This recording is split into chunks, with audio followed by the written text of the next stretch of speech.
Every conflict has an official story, and then it has the real story. The tension between Rwanda and the Democratic Republic of Congo didn't begin last week, and it won't end with a press conference.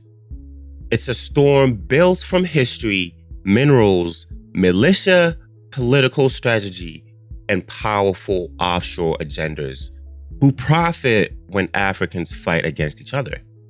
Tonight, we break down exactly what is happening, who's involved, and what Africa must do to stop this fire from becoming a continental tragedy. Let's begin.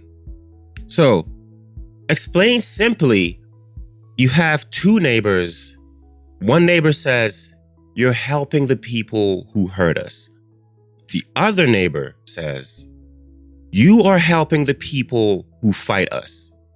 Both are scared, both feel threatened, both believe the other is lying. This is the DRC Rwandan crisis in its simplest form. Now let's break it down with facts. The government of the DRC, the Democratic Republic of Congo, accuses Rwanda of supporting the rebel group M23, which has captured territory in North Kivu. The key allegations include basically Rwanda supplies M23 with weapons. Next, Rwanda provides intelligence and safe passing. Rwanda wants to control DRC's minerals as well.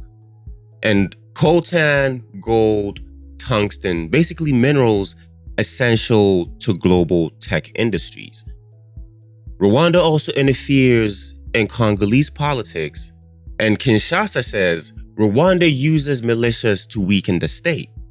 This is the official DRC narrative, and many international agencies echo it. But Rwanda sees it very differently. So, Rwanda says it is the DRC that supports anti-Rwanda militias, specifically the FDLR, a group linked to the 1994 genocide. Rwanda says Rwanda is protecting its borders from militants hiding in Eastern Congo. It also says M23 exists because of discrimination against Congolese Tutsis. It also says Kinshasa uses conflict to distract election instability. They also mention that Rwanda wants dialogue, not war. And it's repeatedly stated that our security concerns are real. The FDLR cannot be ignored. This, the official Rwandan narrative, and it resonates in Kigali. Here is the uncomfortable truth. Both countries have legitimate fears, both countries have committed mistakes, and both countries are being manipulated by external actors.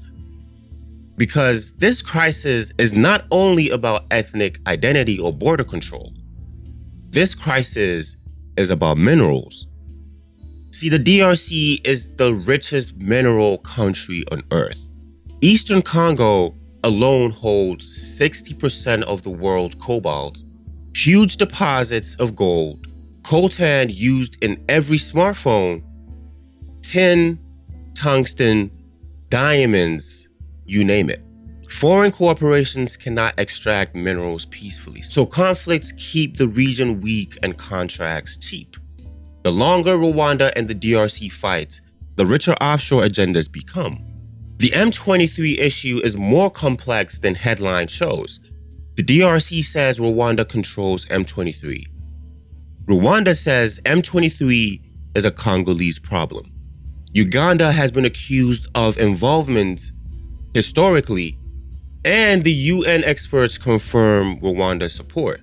But Kigali rejects the findings.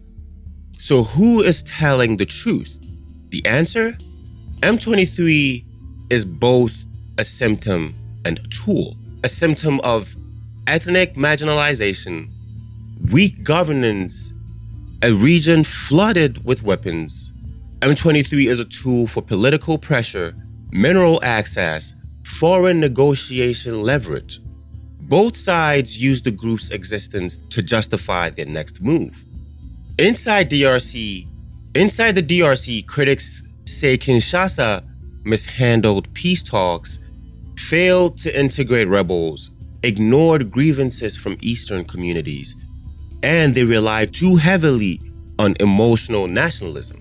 Inside Rwanda, critics say Kigali uses national security as a shield, has strategic interests in Eastern DRC, it wants to influence the region's politics, and also benefits indirectly from conflict economies. Both governments deny these accusations, but internally, these debates are very real. This crisis cannot be solved by foreign mediators. Historically, they make things worse.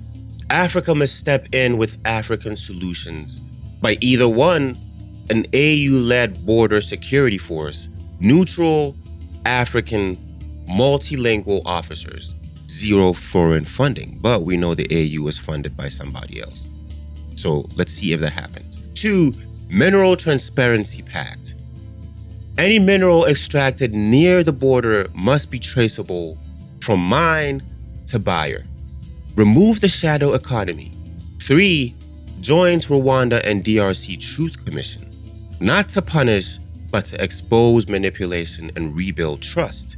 There has to be an East African intelligence sharing system to remove the emotional narratives and replace them with verified information. This is very important.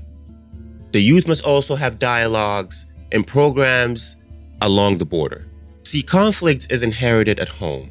Peace must be taught the very same way. Without these steps, the crisis will continue. Some argue Rwanda is the aggressor, or DRC is the aggressor.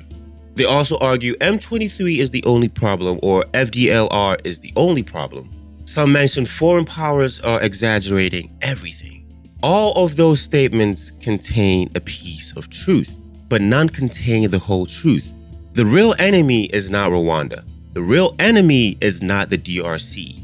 The real enemy is the system that profits when both sides bleed. This crisis is not just a border issue. Family, it's a warning. If we do not solve our conflicts ourselves, others will shape the solution for us, and they will shape it in their favor. Africa cannot afford another 20 years of war fueled by minerals we never get to enjoy. The DRC deserves peace. Comment 1 if you agree. Rwanda deserves security. Comment 1 if you agree as well. The whole region deserves stability. And Africa deserves unity. Africa deserves unity, and it's time we start working on the path towards that. Now, family, before you go, this is not just a story about Rwanda and the DRC. You know this channel is about that. We always got to talk about Africa as a whole. This is the story of Africa's future, and we need more people to understand it. So before you go, I would like you to like this video because it boosts African-led voices in the algorithm. Comment your thoughts because I would love to hear them, right? This conversation builds awareness, and that is very much needed. Subscribe because we break down African geopolitics with truth and not foreign filters. And then turn on your post notifications because the next episode is already loading. So be ready, because peace begins with understanding and unity begins with truth. And in all of that, Africa's destiny begins with awareness. So stay sharp, stay aware, and stay sovereign. I'll catch you guys in the next video.